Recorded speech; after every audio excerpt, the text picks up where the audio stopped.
Thank you very much. I want to welcome our guests here to the Aspen Institute for what I'm sure will be a very interesting dialogue on evaluating the U.S. role in the Levant. We have had the opportunity here at the Aspen Institute to convene a number of these roundtable discussions. And for those of you, please come to the table. Kareem, please.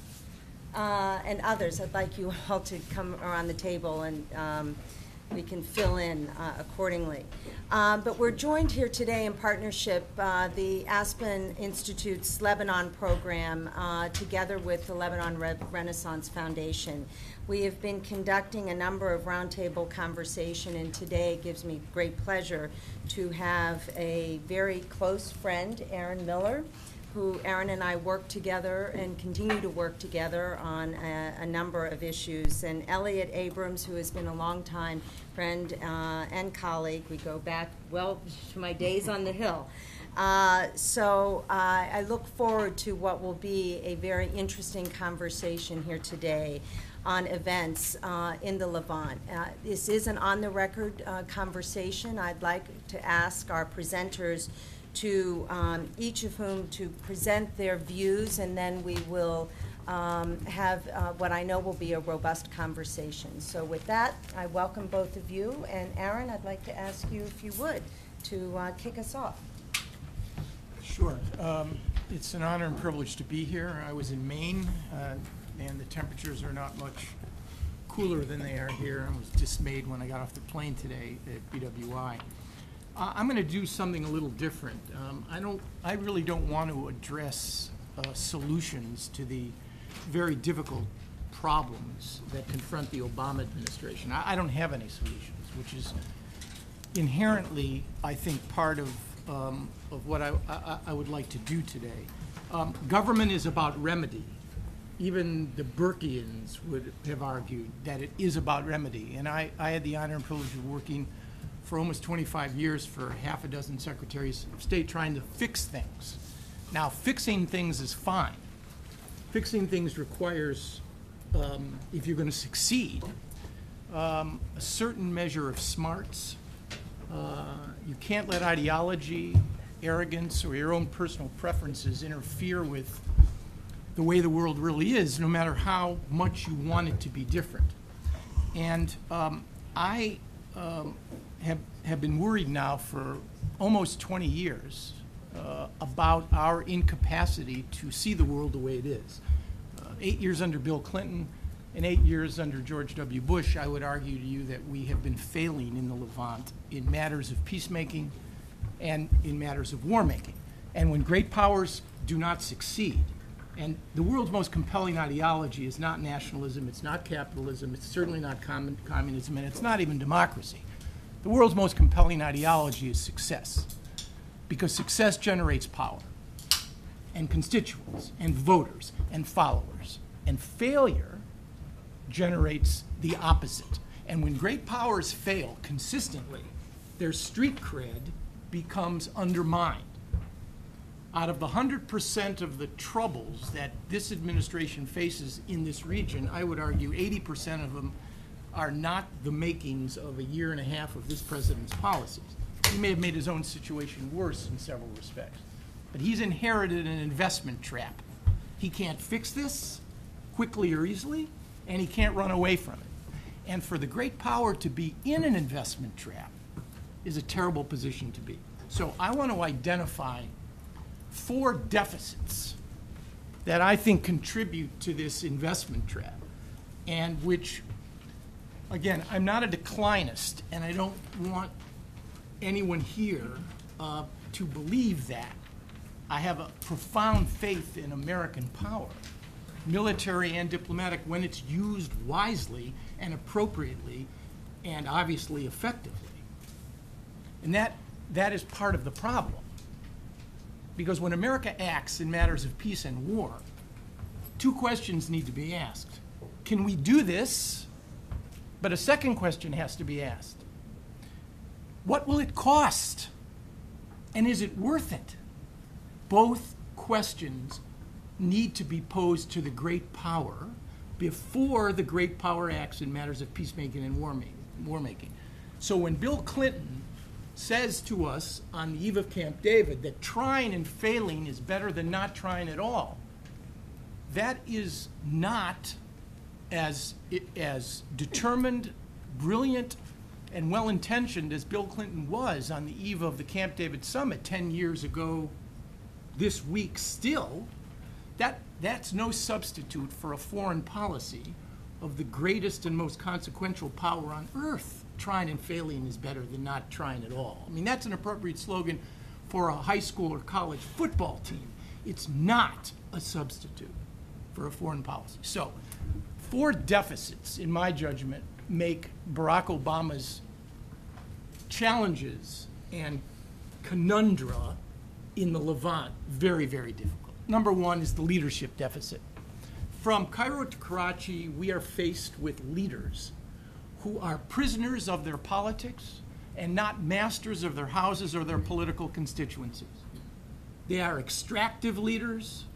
They do not wield power with what you could call, in an American context, honorable ambition. It's about survival. And in some cases, it's about aggrandizement.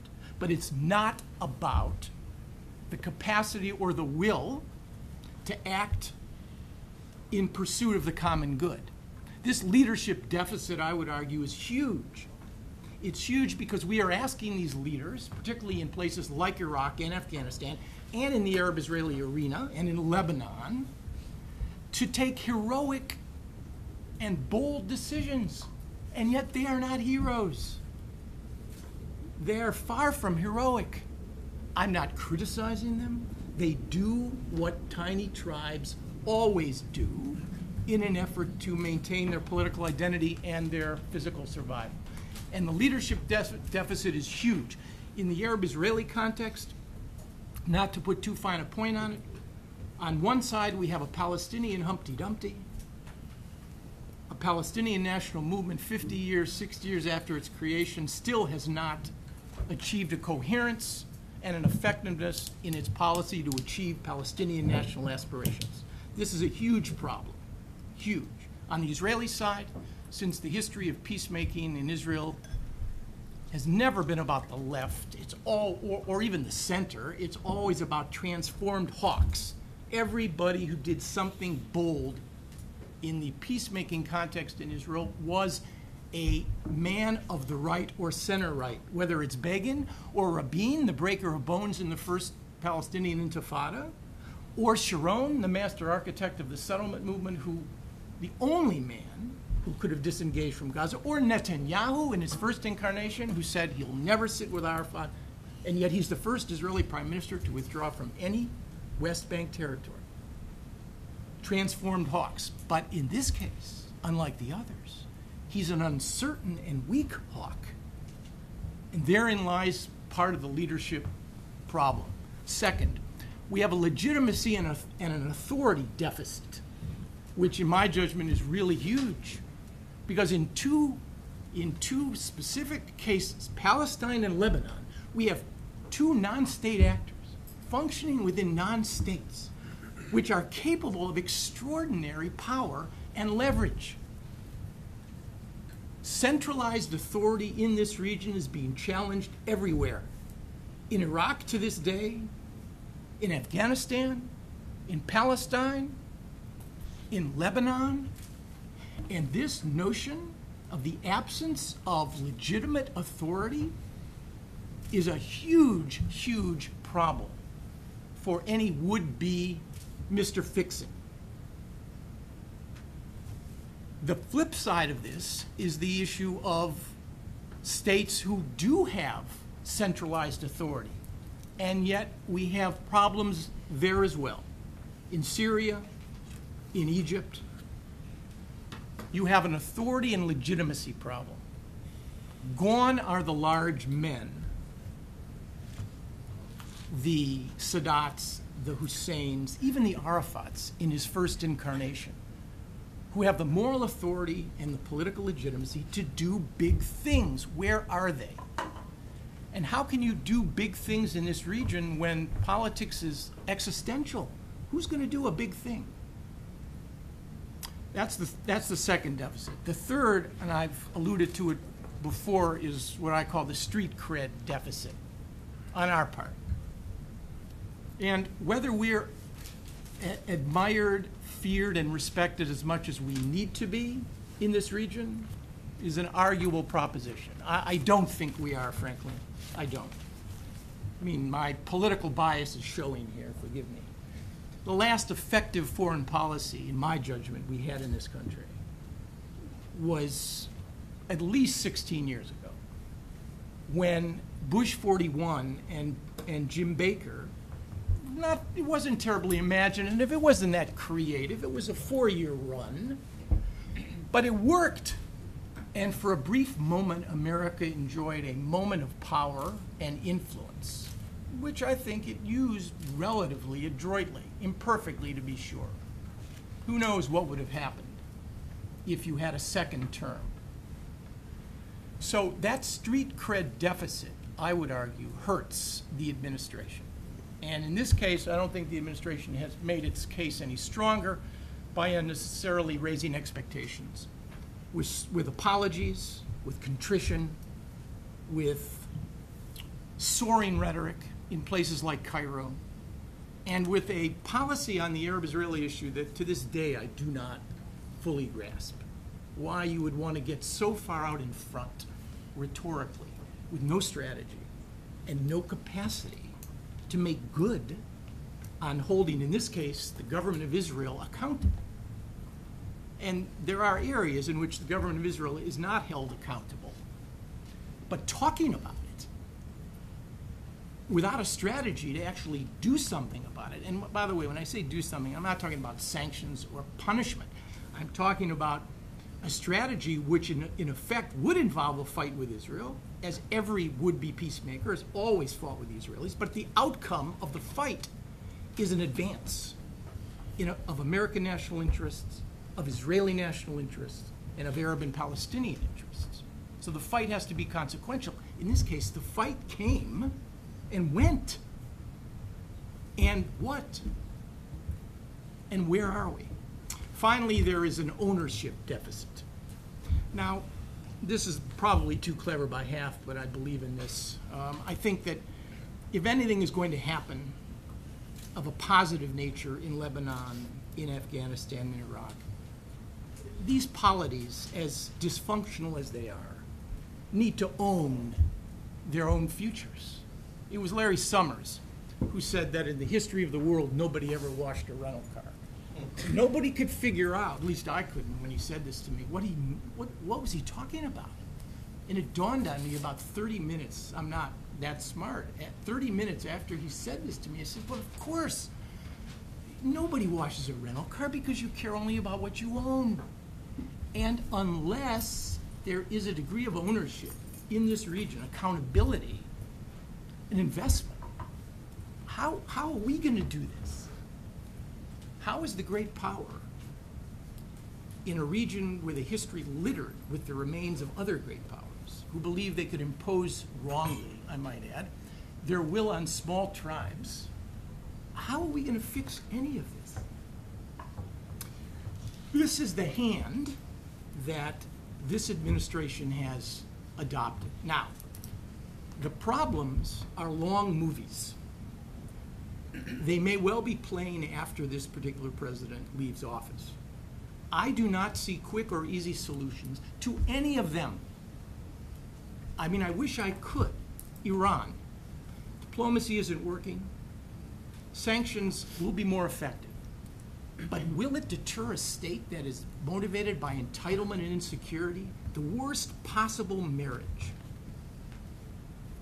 of motivational capacity. Entitlement and insecurity. Entitled and insecure states all want nuclear weapons. And guess what? So far, they got them. The North Koreans, the Indians, the Pakistanis, you might even add the Israelis into that mix. What do we do about Iran? Lebanon, imprisoned by its geography, where it is, sandwiched between the sea and two regional superpowers, will always ensure that their interests are dominant, and by what it is, its demography. Nations don't change their geography. It's hard to change their demography. Still the absence of a viable political contract between governed and those who govern, with one actor more than any other, better organized, better motivated, better supplied, essentially in a very comfortable position. I was in Beirut last month. We met with Suleiman, with Hariri, with Berry. They've all made their peace with Syria. That was the first thing they wanted to talk about. And when you sit across the table from Jublat and Hariri, two guys whose fathers were probably murdered at the express or indirect command of Lebanon's neighbor, how do you judge these men? How do you judge them? Last point.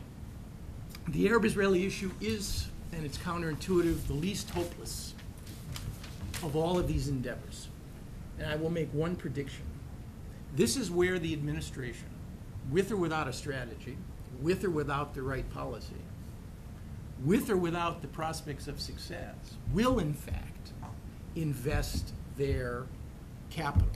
Because the argument has already been made and the predicate is laid that this issue is so central to American credibility, by the way, parens, a highly arguable proposition, close parens, that fixing this is going to fix or even take us a long way toward fixing what ails us in this region. But we have a track record.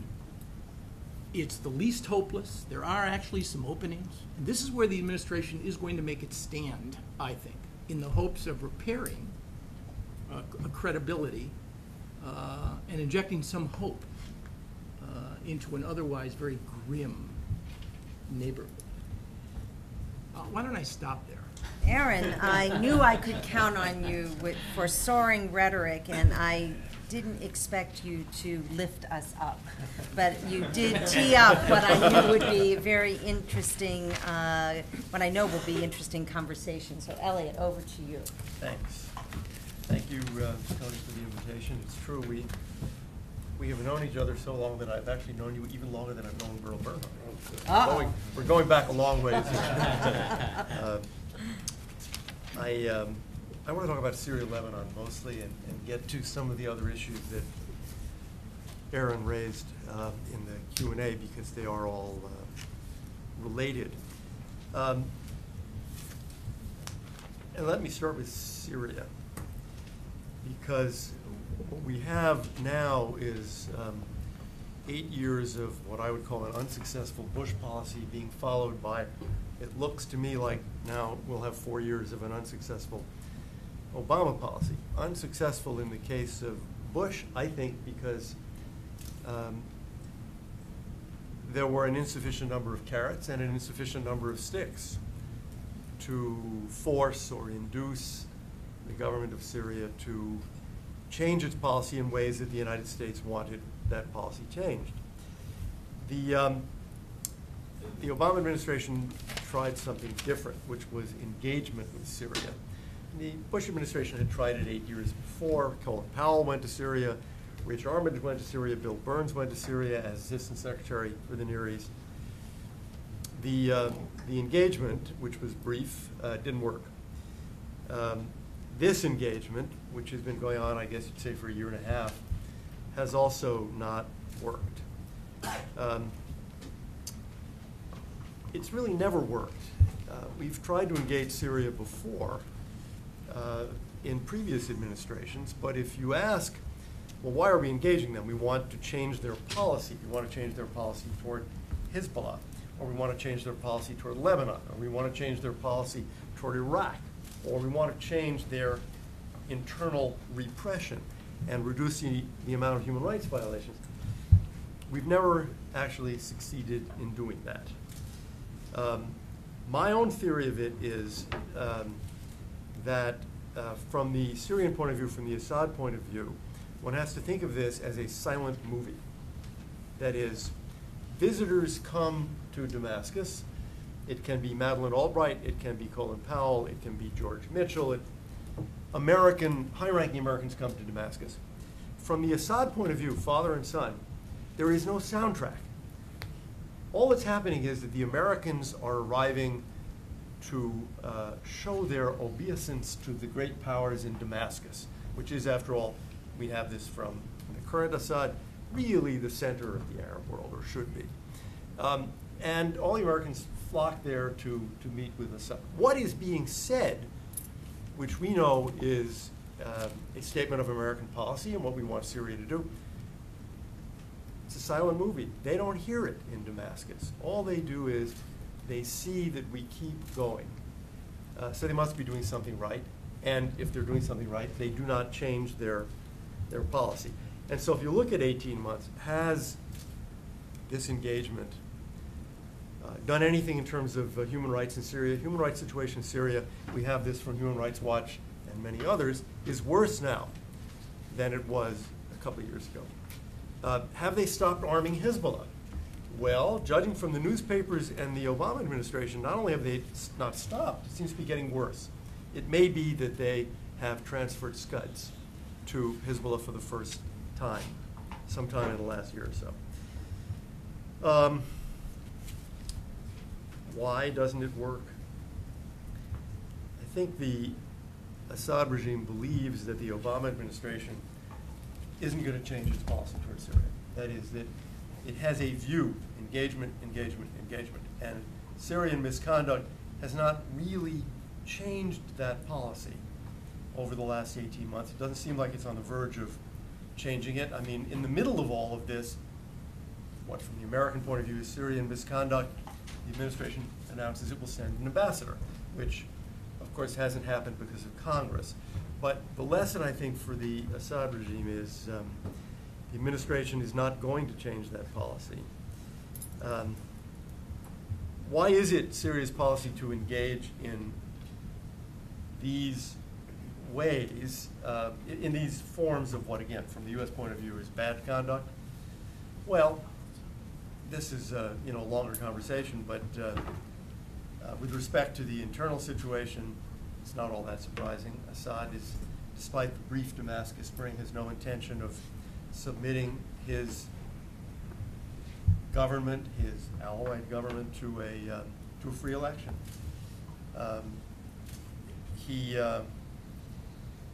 He's not able to project power and influence in the Arab world through wealth, because Syria does not have all the oil wells that, for example, the Qataris have. Nor is he able to say, I demand this influence from the point of view of, say, population, the way Egypt could. What does Syria have? What allows Syria to exercise a certain, in a sense, punch beyond its weight? If I had to choose one word, the word would be violence. That's how Syria throws its weight around, by conducting acts of violence itself and by promoting acts of violence by others. It's not a new policy, but there's no indication it's going to change. Certainly, it is not going to change as a result of persuasion of the verbal variety. That is, we can't send diplomats to Damascus to attempt to persuade Syria that we understand Syria's interests and Assad's interests better than he does. He has a kind of false consciousness about Syrian and Assad family interests, and if he would only listen to us, this is not going to work. My own view is that nothing will work unless and until there's a larger change in the region with respect to Iran. In fact, I think until there is either a significant amount of chaos in Iran or someday regime change in Iran, then a self-interested calculation by Assad would say, okay, if the region's changing, then my interest in the region change. Let me just say a word about Lebanon, which obviously arises in this mix. It is, Aaron's quite right. I mean, you talk to Lebanese leaders like Hariri, and they have made their peace with Syria. And I am sure that it was painful for them to do so. And they did so, you might say, partly out of patriotism, because they thought they needed to for their country, and partly just because they saw no other alternative at a moment when the United States, France, Saudi Arabia seemed to have given up on a forceful defense of Lebanese interests in the face of Syria. Because there was a time a few years ago, we joked about this, it was the one thing that Chirac and Bush agreed upon and could work together on, Lebanon. And there was a period of pushback against Syrian influence in Lebanon. And if you want to measure it, what's the thermometer? The thermometer is the speeches of Walid Jumla. Which over the years, go up and down. And I agree with Aaron, I don't say this critically. It's very difficult for us sitting here to criticize people whose, for one thing, their own lives are on the line. The interests of their country and their communities are on the line. I was very critical, I remain very critical of the tweet incident in Damascus, because I know some people who are in prison in Syria, political prisoners, none of whom are violent people. And you always wonder when an American official visits a city like Damascus, will some hope be given to the political prisoners there and their families? And when the message is we're going to have a cake-eating contest, that's a horrible thing. That's just a terrible thing when you think of those people and their families. I wish we could, I wish we would, in conjunction with the French, the Saudis, others, take a more vigorous position of support for Lebanese interests and Lebanese sovereignty. But I would have to admit that it's not going to be a black and white change, even if we do that, because here again, I think the more fundamental question is the position of the United States in the region, and that relates more to Iran than it does to Syria and Lebanon, and of course Syria's relationship with Hezbollah in Lebanon also relates to Syrian-Lebanese relations, and Syrian-Iranian relations, and the future of the regime in Iran. I would end only because Aaron ended with a kind of downer. I want to end on a happier note, particularly since all of you came out in 97 degrees, so you deserve a piece of optimism. I do not think that there will be a conflict between Israel and Hezbollah this summer. I say that because it seems to me that Hezbollah is the deterrent and second strike capability of Iran.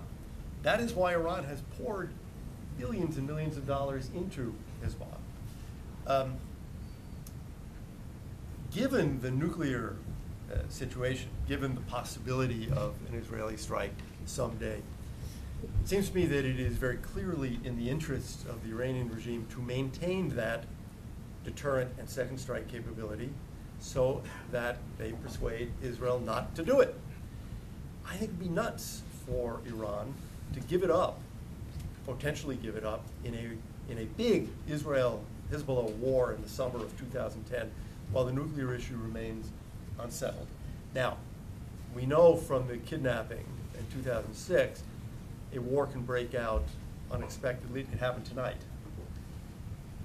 So we cannot obviously rule out the possibility, but it seems to me that it is not in the interest of Iran and Hezbollah to have that happen this year, and I therefore expect that it will not. So that's the good news.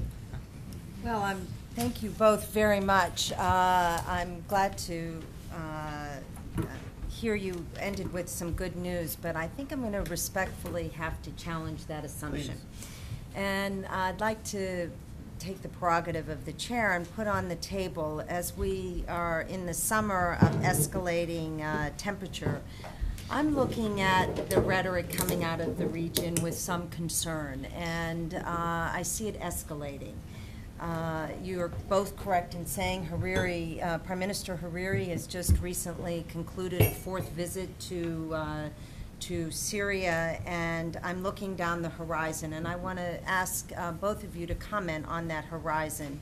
And September holds, if we can get through the month of August, a lot is on the table in September, both in the context of Arab-Israeli issues and hopefully going into September, an announcement of direct talks, which would help calm things down. History has proven when there is traction on the peace process, those who are opposed to it tend to stir the pot, whether that may be in Gaza or in Lebanon.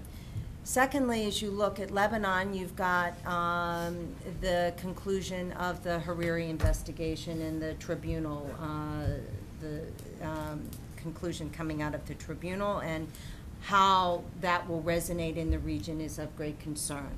Thirdly, on Iran, as I was preparing for this roundtable discussion today, there's a report that came out from our colleagues down the street, Brookings, and frankly it took me aback, and I want both of you to comment, and I'm sure like to hear others in the room. And one of the recommendations was, as it relates to Lebanon, that Washington should implement a policy that includes Hezbollah, that no U.S. policy in Lebanon can succeed without an effective containment strategy for Hezbollah.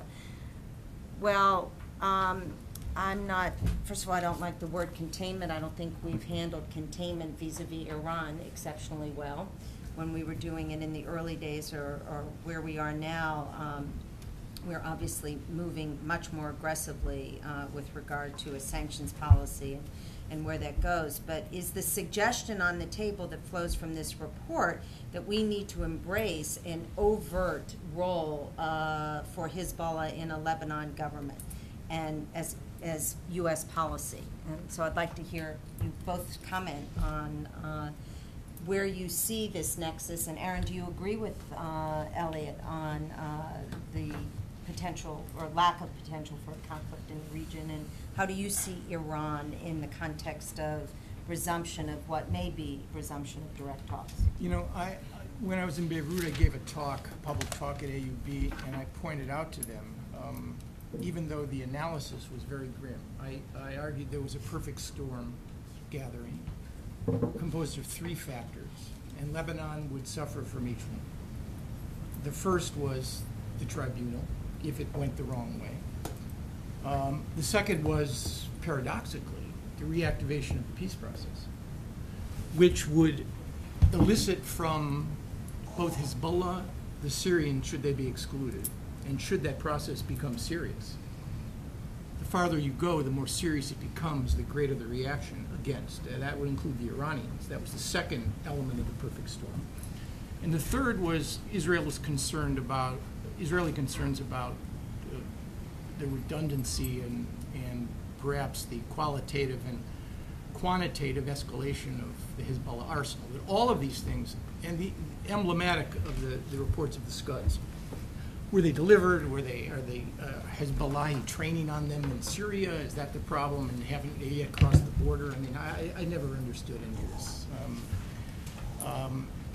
So those 3 factors were combining to make it have a potential of a very hot summer. And yet I concluded by, easy for me to say, I was getting on an airplane, ready to come back, that this would not be a hot summer. It would not be a hot summer, because the Israelis all caught up in their, is the Obama administration pandering toward us or punishing us? We don't have an answer to that, and we're not going to pile on by triggering a war until we're much more certain about where we stand. But doesn't that suggest Israel controls the destiny? I'm not so sure of that underlying presumption. Well, they're usually, Middle East wars don't happen by accident. There are triggers, there are escalatory cycles and periods of buildup. And rhetoric notwithstanding, I don't think neither Nasrallah nor the Israeli Prime Minister has a stake in rocking the boat. Now, what is the boat? The boat is, well, the 06 war was managed very badly. The IDF isn't supposed to tie. And on this one, in the record of Israeli wars, you could even argue they lost. And yet, the power of deterrence, high trajectory fire from Lebanon into Israel, both from Lebanon and from Gaza, is more or less stopped. So why, if I'm in Israel, why do I want to rock the boat? And Nasrallah has to be arguing to himself late at night, or if he's shaving in the morning. You know, we were really, really lucky in a way. And I don't want to push that. I am now an icon, still. I mean, Erdogan is now trying to edge me out, but I am still, my street cred is really high. And I don't want to risk that now. And Elliot may be right that Hezbollah is really the Iranian bench in the event of an Israeli strike. So, it's July, the end of July?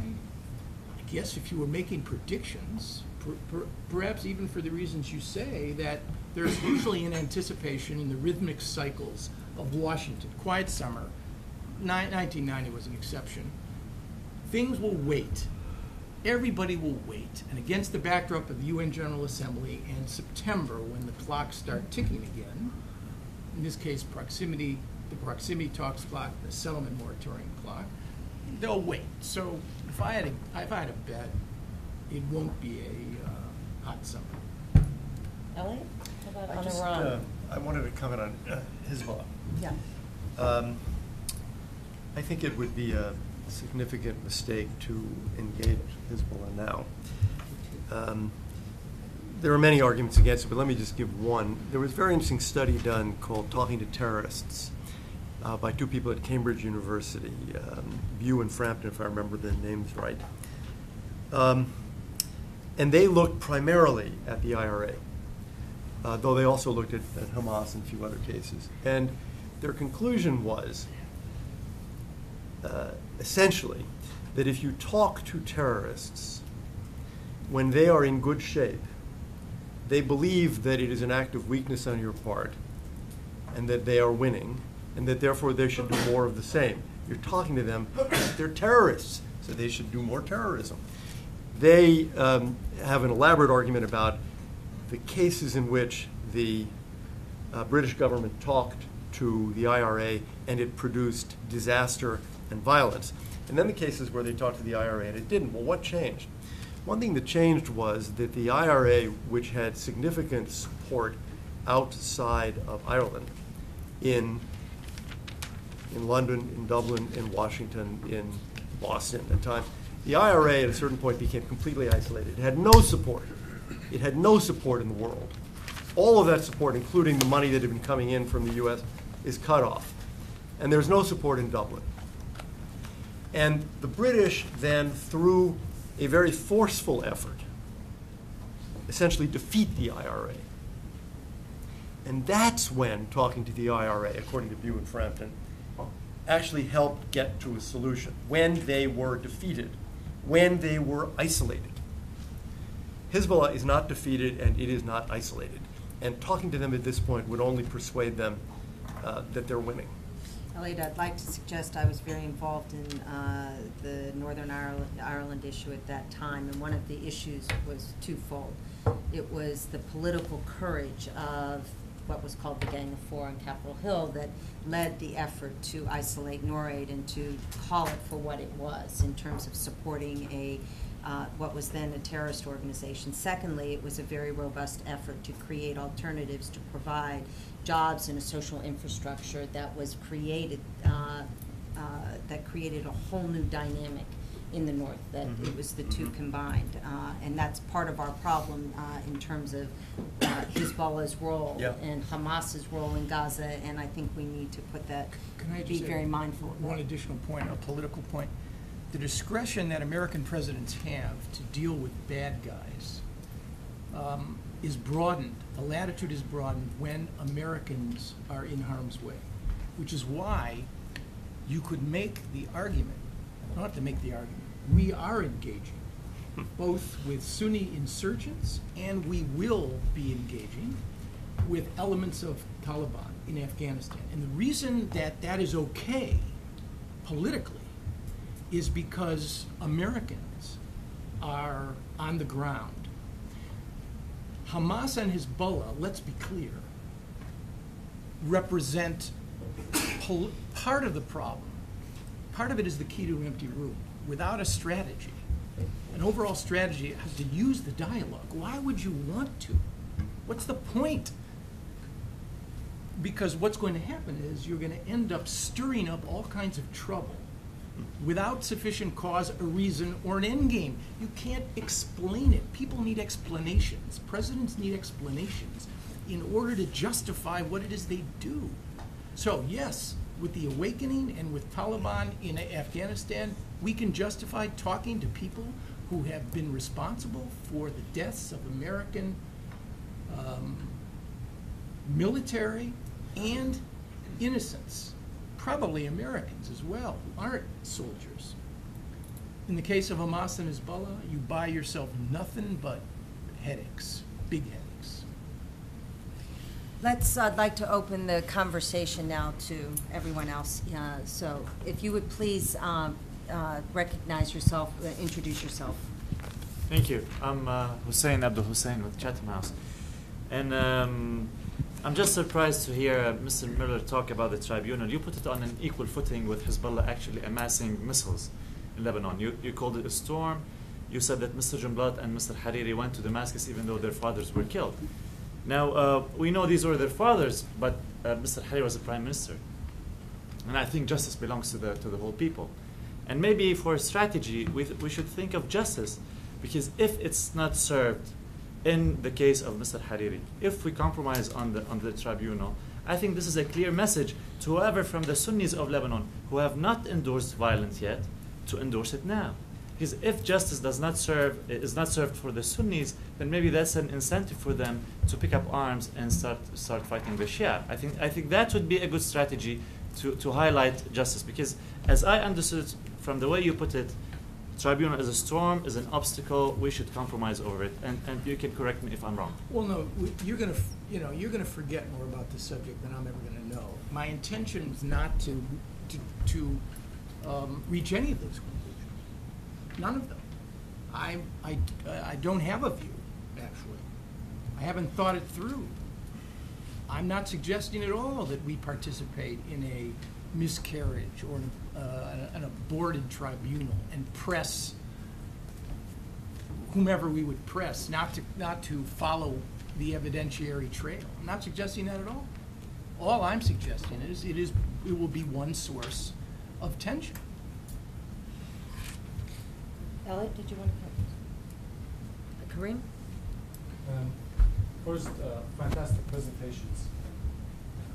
Kareem Sajipur from Carnegie Endowment.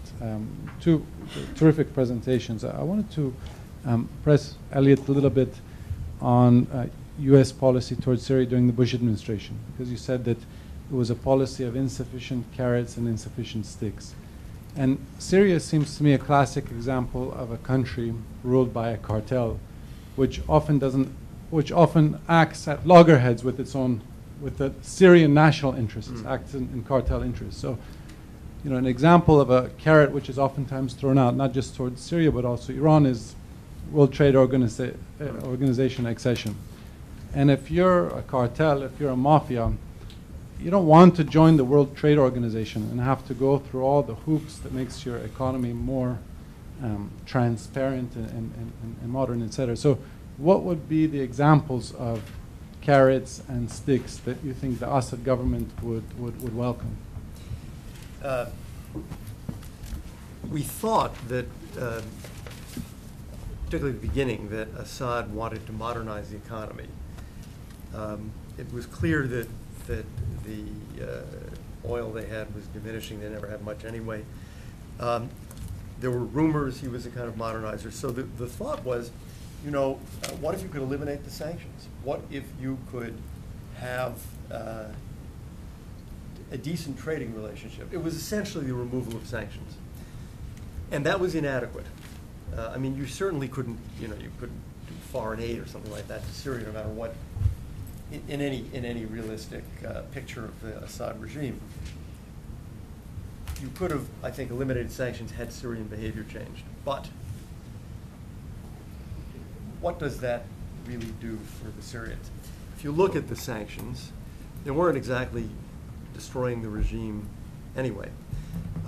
We had the Syria Accountability Act with its list of sanctions. We weren't selling aircraft. There wasn't very much trade. Maybe you could say the sanctions had succeeded previously because by the time we got to the point of where we could say to the Syrians, someday they might be eliminated, there just wasn't much trade there. And I would say the proof is in the pudding. I mean, the Syrians didn't much react to these offers, which Secretary Powell and others made. The basic line, Powell said, look, you have to choose your relationship with the United States. It's up to you. We would be perfectly happy to have a different relationship. So the carrot, I guess I'd say, was the elimination of sanctions, and it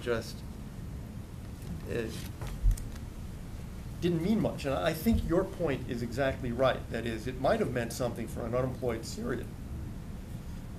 But for the very small group, these are people who, for example, get told by Assad, you do the cellular telephone contract, so you make $1 billion. Well, they're not interested in lifting sanctions. What do they care? Exactly. The point I guess to make is that I think oftentimes what appear to us carrots are sticks for these regimes and vice versa. In the case of the WTO, I think that's right. They were not, as is true of any non-competitive setup.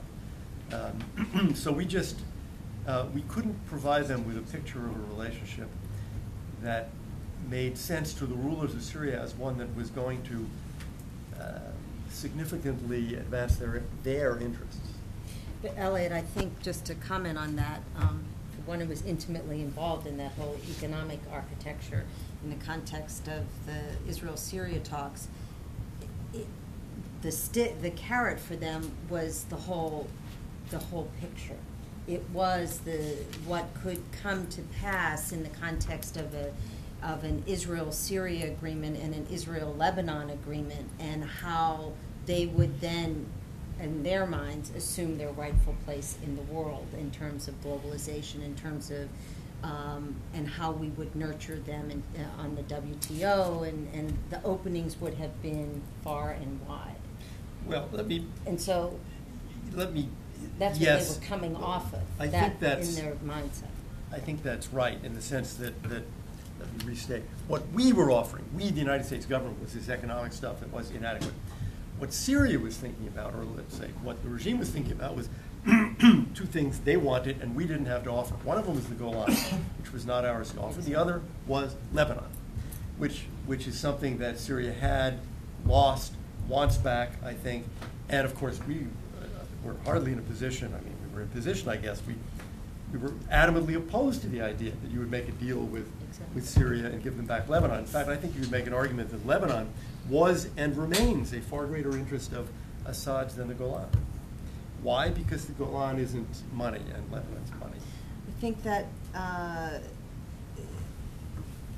that's the conventional thinking. I would question, though, in today's world, and given the openings that Syria now has in the Gulf and trading, their economic reliance can help minimize their political interest if it's played right. And that's the question, the creativity of helping to create a different environment and construct, I would suggest. Mark Ginsburg. Thank you, Mark Ginsburg. Very delighted to be with my two good friends here, and I'm going to challenge them to answer two questions that gnaw at me morning, noon, and night. Elliot, a year, 2 years from now, the U.S. is out of Iraq, more or less. What is the consideration inside Damascus as to how that plays on its regional views of itself and its own ambitions vis-a-vis the rest of the region? The second question to my good friend Aaron. Aaron, if someone who had nothing else better to do than to look at the thermometer at Brookings and decided that we should talk to Hezbollah because it may get them a mention here today,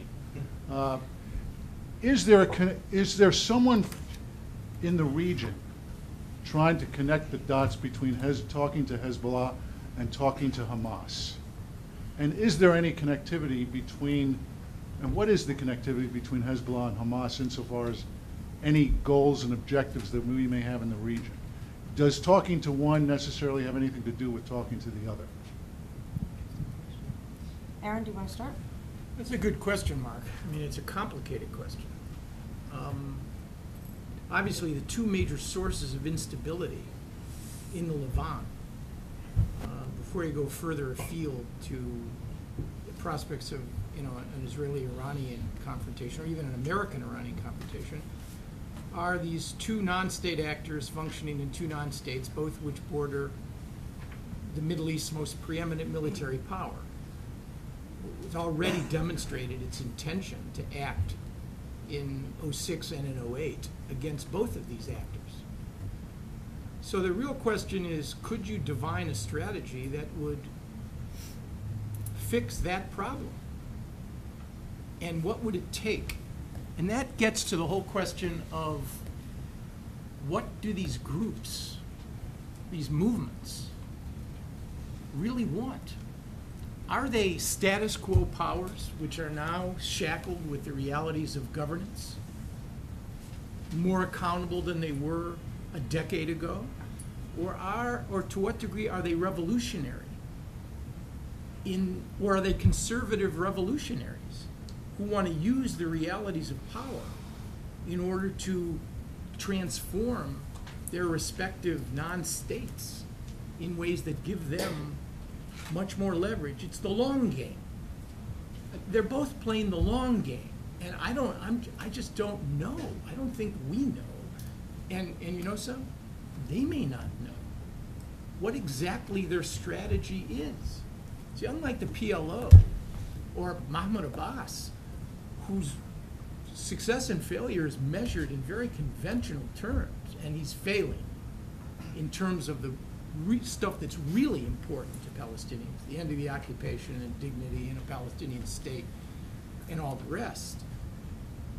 What are the benchmarks for them that constitute success and failure? It really gets to the, and that's why I think that's why the situation is so tricky and why these actors present such a challenge to us. I wouldn't be against engaging either of them if you had a strategy, and a strategy that was acquiesced in both by the Lebanese and by the Israelis.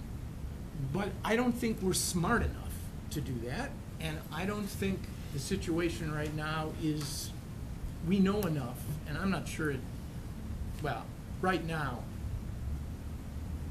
that kind of policy would only fail and make this president look weaker in this region than he already appears. Just as a quick follow-up, do they talk, do you have any reason to know how much they coordinate their geopolitical military equations with each other? No, I mean, you know, that's an intel question better asked of your, you know, former colleagues and mine who have access to all kinds of information through all kinds of means and are probably in a position to, you know, produce a pretty intelligent assessment of what kind of contacts on what issues these two groups actually do have. I suspect there's a lot more than we would suspect. Your other question, also very interesting and difficult to answer. I don't think we know yet what Syrian policy toward Iraq is going to be, because Syrian policy since the U.S. invasion has been a policy toward the United States more than it has toward the country called Iraq. Their policy was to have as many Americans as possible die in Iraq, to have as much bloodshed as possible, to have as many Iraqis die as possible, and keep the place just bathed in blood. That was Syrian policy. Well, that period is over. Now you've got, you're getting an American withdrawal and an independent country, which they're going to be viewing as a rival, no doubt. They're undoubtedly annoyed by the reconstruction of the Iraqi economy that's coming, because the oil money is going to be flowing as production increases steadily, and it is. And of course, their policy will be affected by the Kurdish problem in Syria, which is handled in Syria by intense repression, period, solely by intense repression.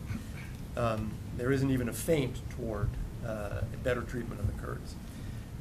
So what'll it be? You know, there have been very tough moments. This goes back in the last year and a half, let's say in the Obama administration, when the U.S. is clearly getting out of Iraq and Syria is still mucking around in Iraq. And you've had a withdrawal, for example, of the the Iraqi ambassador to Syria. It's very interesting. I would think we're going to have a low but steady level of tension between Syria and Iraq, partly because I think the Iraqis resent what Syria has been doing to their country. It is a fact that during the Iraq War, jihadis who wanted to go into Iraq did not go across the Saudi border or the Kuwaiti border or the Jordanian border or the Turkish border. They flew to Damascus International Airport and were then assisted across the border. That's how jihadis went into Iraq. Iraqis know this and know exactly what was going on. So I think it'll be a while before those relations actually become smooth. And how Assad is going to see this and try to deal with a fully independent, sovereign Iraq with no Americans there, I don't think we have any real telltales yet. Firas. Firas Maqsad of the Lebanon Renaissance Foundation. I want to thank both of you for being with us today. Elliot, it was a very effective analogy you had about that silent movie. And it also reminded me that this was a movie that we saw throughout the 90s. It's an old silent movie. Replaying again. But you concluded by saying that Assad may very well not change his mind until we've dealt with Iran. Until there's a clearer picture of where we're going with Iran in the region. And that seems to me to reflect the current reality in this town, which is the bandwidth that the administration has for the Middle East. In places where we do not have troops seem to be taken up by two primary issues. One being Iran, the second being the peace process. And perhaps it's the bandwidth, perhaps there isn't the time to put together a coherent Syria policy or a coherent Lebanon policy. And I think symptomatic of that is when the issue of what happens come September to deal with the tribunal, for example, should Hezbollah again take over Beirut, we haven't really threshed that out yet. We haven't. What would be your best guess as to what our Syria policy is, or what it should be, is my question to you. My question to Aaron, I'd like you to weigh in on this, is the notion of trying to peel Syria away from Iran that has repeatedly come up in this town. It's tough to say whether there are folks in this administration who still subscribe to that.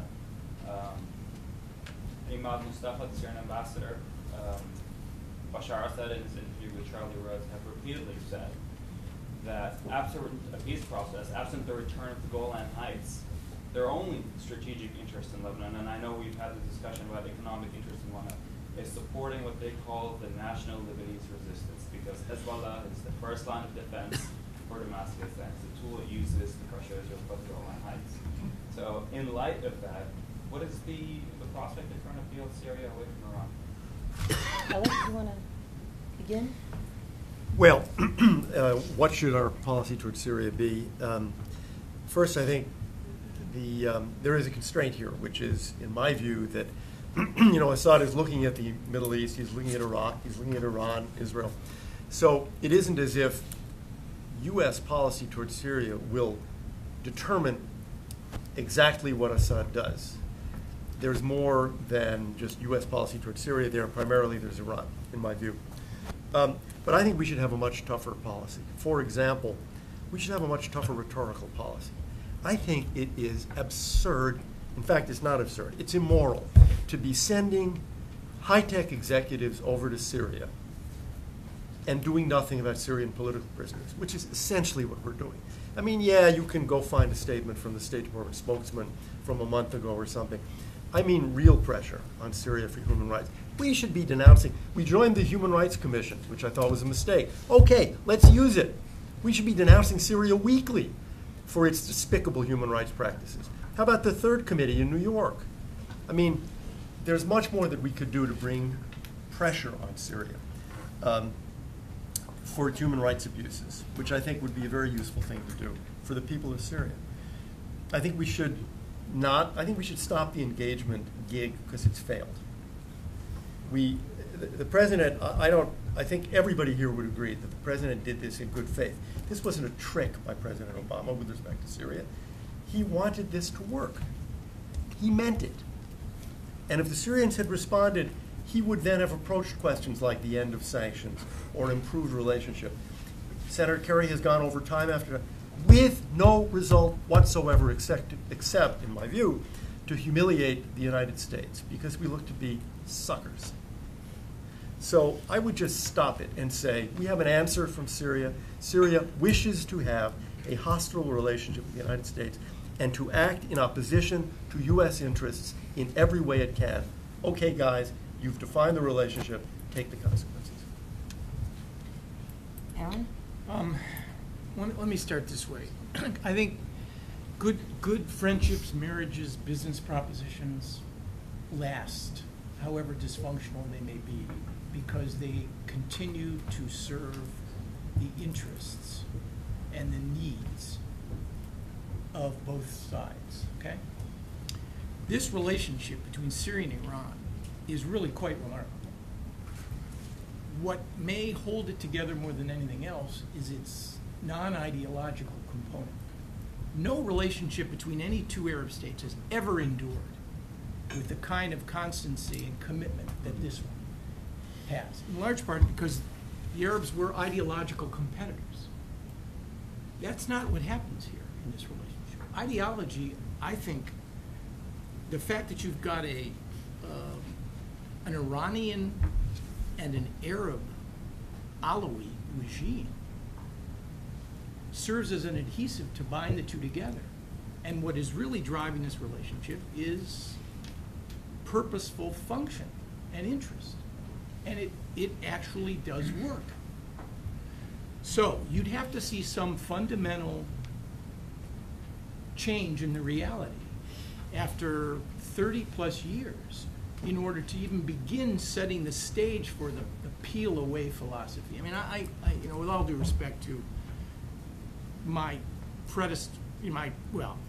colleagues in government, I mean, I must have written in the space of 25 years, maybe 30 memos about how to leverage Syria.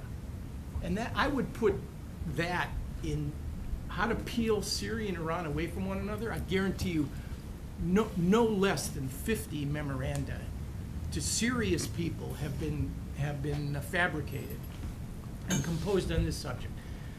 And we could never leverage Syria because we didn't have the tools and we didn't understand the reality.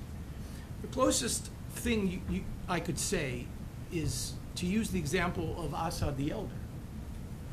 It took the collapse of the former Soviet Union and Assad's notion that Gorbachev was a reformer and reformers were dangerous, and the Soviet-Syrian connection was in jeopardy, combined with a huge event. Saddam's for an Arab leader, idiosyncratic decision to invade Kuwait and actually try to gobble it up, and the American response to persuade Assad that there had to be a fundamental change, or at least a test, because that's what he did, a fundamental change, plus one other thing, an administration that wasn't that put self-interest and reality over ideology, to want to embrace Assad So I think in order to recreate a different kind of relationship and peel these two from one another, you're going to need big events and an administration that is prepared to actually offer something. I mean, Baker basically told Assad that well in advance of any consultations with Congress. And what got Assad involved in this is that Baker said, we will put American forces on the Golan. We will have a new relationship with you. Forget you're dealing with the Israelis. We will have a different relationship with you. And Assad never heard this. And combined with the retreat of the Russians and the realities of American power at the time, seemed to Assad that was not a bad proposition to test. You'd need a similar set of circumstances to have this thing come unglued. Well, I feel compelled to intervene. My colleagues have put some issues on the table, and I think, first of all, I'm not going to be to try to make a case for our colleagues in government and the Obama administration, but I think we're painting too bleak of a picture. We have a president who may have raised rhetoric a little higher than we would have liked, but he is committed, and his administration is committed. And I think they're committed on a number of fronts that are valid and important. We're seeing them move on Iran. Sanctions have been, we have enhanced sanctions regime that have been agreed to by the UN. They are being implemented. We have yet to see how it's going to play out. We've got to watch Act 2. With regard to Syria, I think that it is important to note a couple of things. Number one, I do believe in engagement. I feel very strongly that we need to make our case directly. I also feel equally strongly about making the case about human rights abuses and anything else that needs to be on the table. We did it before. I have every reason to believe this administration is doing it. Now, whether they're doing it as publicly as we would like, that's another question. On the issue of the Golan, we're talking in this room as though there's not another party. May I remind you, Israel was engaged in track 2 diplomacy that by all accounts had made progress with the Turks. Now that fell apart. They can put the concept of re-engaging in what is the rhetoric that we all know is a comprehensive peace engaging Israel and Syria in direct negotiations. There is nothing that is precluding that. And I think that there's no, Aaron and I have had this inherent tension and struggle in terms of is there the bandwidth to do an Israeli-Palestinian track and an Israeli-Syria track that leads to an Israel-Lebanon, i.e. a comprehensive peace. I am here to argue there is. I also think this concept that we have this notion of time, and that time is, we can just continue to muddle along. We cannot. This region is we've got issues in Egypt. We are all keenly aware of the succession issues that loom large. Saudi Arabia is, you have to look at the issues of future succession. Is it short-term, mid-term? You have we at Aspen hosted the ambassador from the United Arab Emirates in what was a very robust conversation on what is the existential threat of Iran. And that threat, as he said so well, it was not without coincidence that the Bashir reactor is closer to Abu Dhabi than it is to Iran. Are we missing opportunities here to advance an agenda? I happen to think our colleagues, whether we I think these dialogues are here to put new ideas on the table, and they may be doing, could be doing more, but I think that we have to be mindful that we don't have this notion of time. And we've talked about a clock. The clock is not just September. I think our clock is much shorter horizon than any of us, frankly, are prepared to accept. And I don't know if there's agreement by my two colleagues, and if you'd like to comment, but, and I do not think that there may be frustration in the region. At the end of the day, it is America that can still move this agenda forward, and I'm here to suggest that we are engaging and need to engage in as creative way and as with a robust toolbox as possible. Yeah, I mean, again, I'm not a declinist. I'm not here to argue that American power, when it's wisely used in situations where there's a chance of success, isn't warranted or even mandated.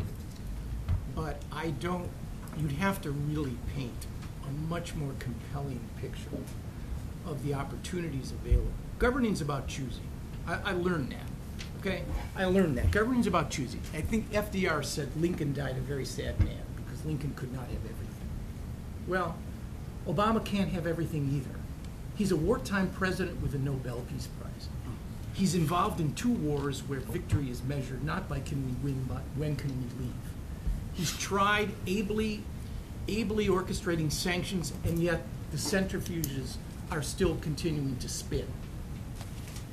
He did raise rhetoric on the Arab-Israeli issue, and I said to you, I think that's the least hopeless of all the issues that I see, and I believe he will make a significant, serious effort.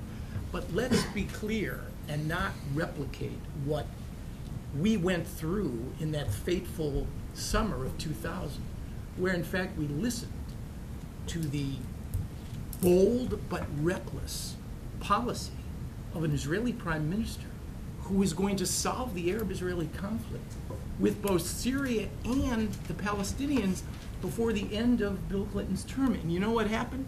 We didn't get any agreements. None. Thank you for the reminder, Aaron. Yes, and we were all, in our own ways, complicit. Some of us more than others in that debacle. So the cautionary tale here, I think, is this guy, this president. I mean, 16 American presidents got 2 terms. 12 or 13 served him out. This guy can, in fact, get a second term. But I'm not entirely persuaded, other than Afghanistan, that his political fortunes right now depend, other than taking a turn for the worse, on this angry, broken, dysfunctional region, which it is. And I'm not entirely persuaded he doesn't understand that. You got 2 clocks ticking. You pointed them out. Moratorium settlements clock, and you've got the proximity. You got another clock ticking. And it runs out after the 2 of those. It's the November clock. Yeah. And that clock, which is Obama's political clock, has to be reconciled on the Arab-Israeli issue with these other 2. So, patience. In Obama's worldview, Tony, it may be that 2011 is in fact the year to make a run at this, not this fall. I just want to, on the Golan, it is, of course, a historical fact that Olmert started these talks with the Syrians via Turkey. And it's obvious what the Syrians wanted in those talks. They wanted the Golan. What did the Israelis want? Obvious. What did the Israelis want? What was the Israeli precondition for giving Syria the Golan?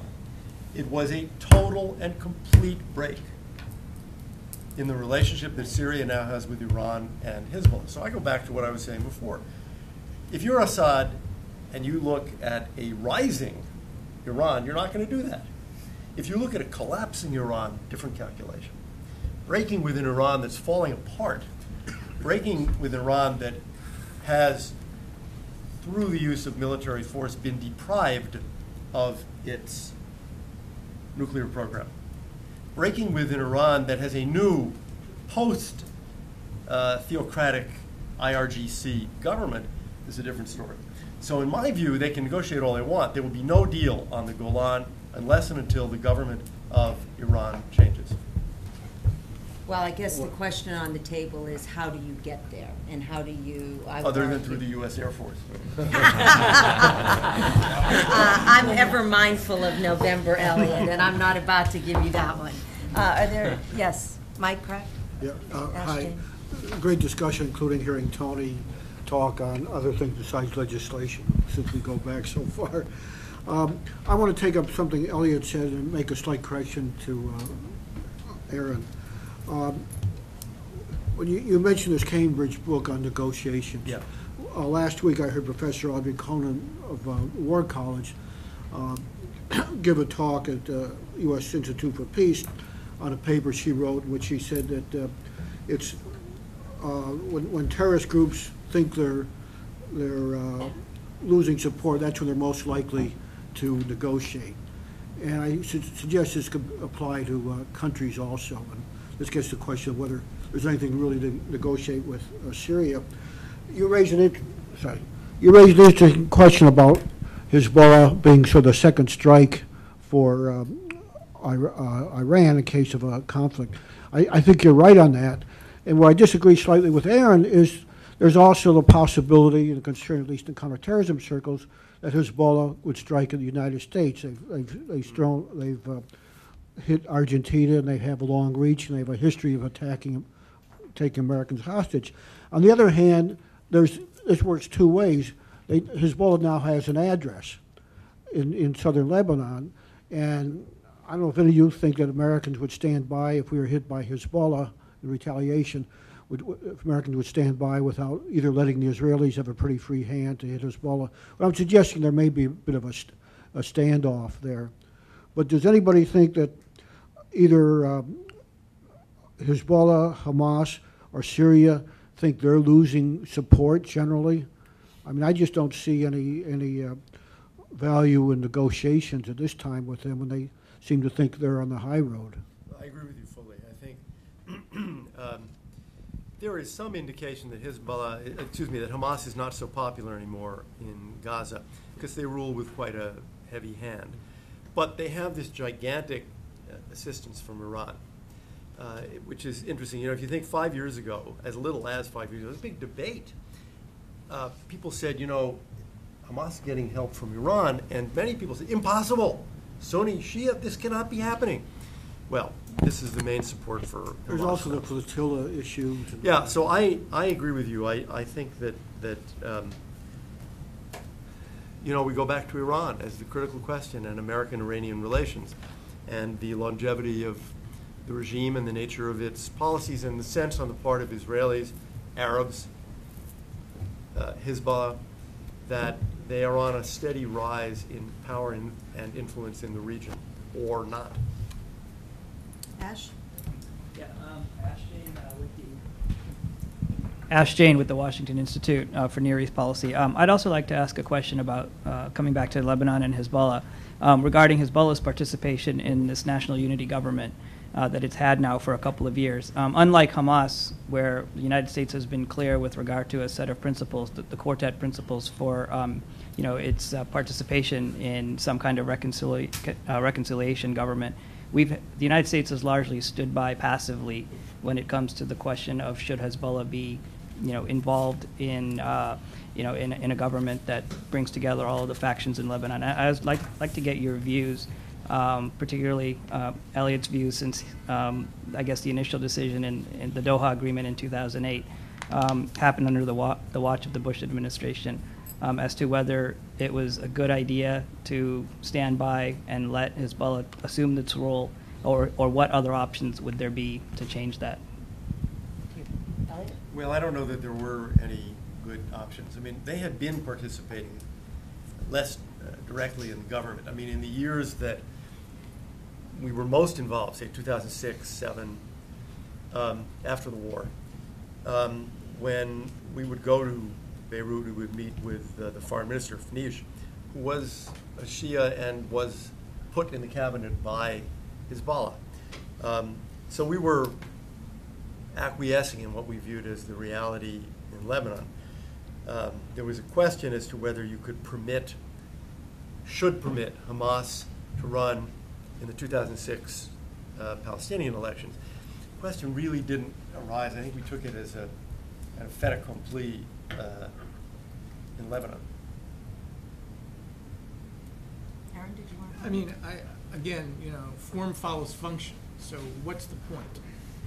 What are the advantages and what are the disadvantages? I don't know if there's statutory implications, congressional implications of how Hezbollah's participation in a Lebanese government would affect American assistance. Yeah. I mean, There'd there be are no all kinds of- assistance. I can, yes. Well, there you go. Full stop. Right. On that, I that's- can actually, Yeah. because we came up against this when Hamas got a majority in the Palestinian parliament. And the question there, according to the lawyers at the State Department, was, if this is a parliamentary system, then this thing called the Palestinian Authority is now a subsidiary of a terrorist group, and therefore you can't, not only not give money, you can't talk to them. And we carved out exceptions to that. For example, well, no, the office of the president is separately elected, and he and his office is not subsidiary to the, subordinate to the parliament, and so forth. In the case of Lebanon, if they had an election in which Hezbollah got 51% of the seats in parliament, our aid would just stop. We would stop. It's very clear. And not as a policy question. I mean, that No, would be, it's the a- lawyers at L would tell you, you're done. The anti-terrorism legislation is very tightly prescribed, so it has obvious consequences. Are there any other questions? I wanted to, our colleagues have been very generous with their time, and Aaron in particular who traveled from cool Portland, Maine, I or wish. actually northern Maine. I wish. So I want to thank you both very much. It was, just as I had hoped, a very interesting and thoughtful conversation. So thank you very, very much.